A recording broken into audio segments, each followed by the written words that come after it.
Peut-on attraper et transmettre le Covid après avoir été vacciné? Eh bien, un médecin américain raconte que 2 mois après avoir reçu ses 2 injections de Pfizer, il s'est levé un matin avec mal à la tête, de la fièvre, des frissons.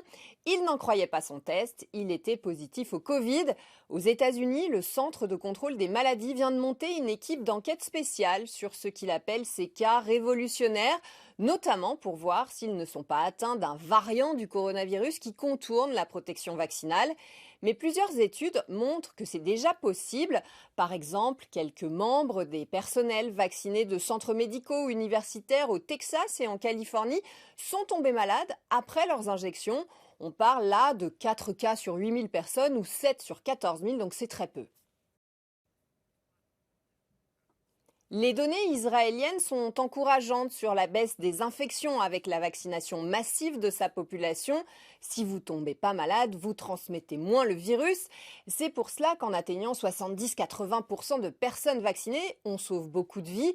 Mais une étude faite sur les personnels soignants du centre médical Sheba montrait aussi que 2% d'entre eux avaient déclaré un Covid malgré le fait qu'ils soient vaccinés. Sans le vaccin, les chercheurs estiment qu'ils auraient pu faire des formes beaucoup plus graves. Et c'est d'abord le but de ces sérums, réduire la sévérité de la maladie. Mais pour ce qui est de la transmission du virus, pour atteindre une immunité de groupe, il faut encore attendre de nouvelles données. Alors, faut-il vacciner les enfants? Cela fait encore débat chez les chercheurs. Vacciner les plus à risque semble évident, mais les vacciner tous pour réduire la circulation du virus n'est pas encore tranché.